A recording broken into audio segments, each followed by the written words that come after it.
Hey guys, I'm back. As you can see by the blatantly obvious title and thumbnail, I'm going to be talking about my experiences with Sonic Frontiers. So, let's get into it.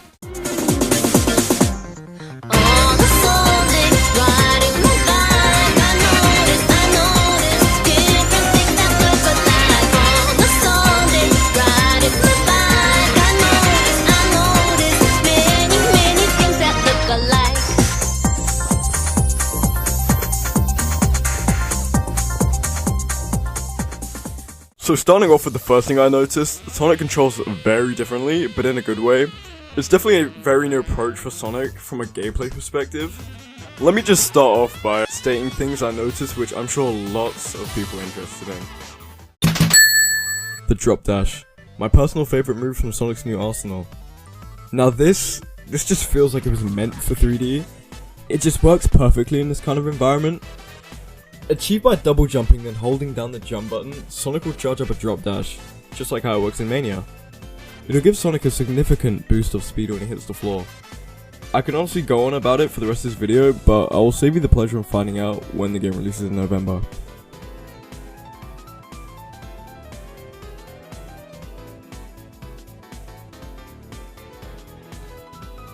And yes, there is momentum.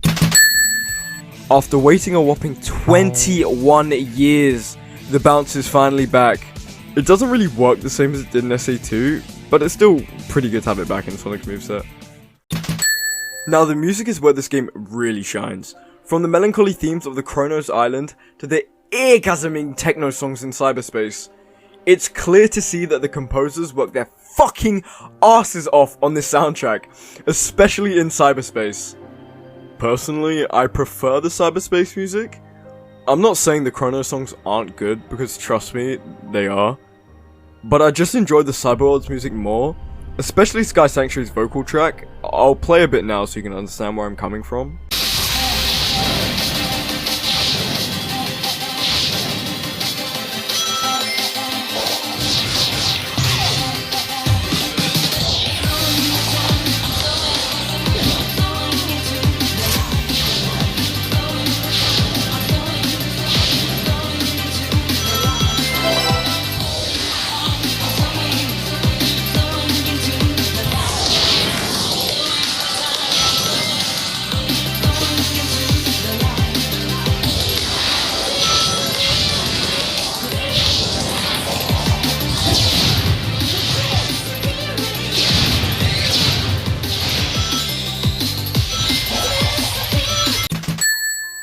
To be completely blunt, the combat is very rudimentary.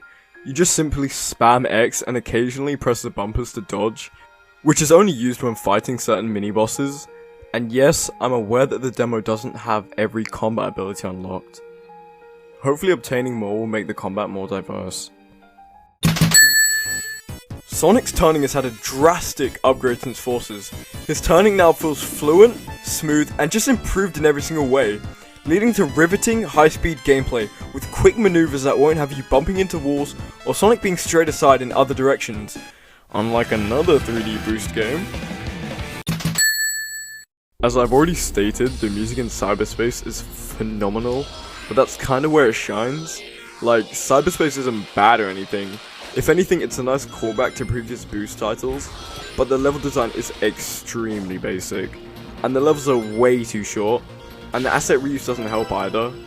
I managed to reach the 3rd Cyberspace level, and it looked pretty cool in my opinion, despite the fact that it's completely 2D.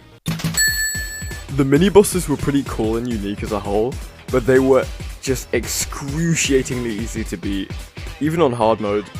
I'm assuming they'll get harder as the game progresses, but we'll just have to wait and find out.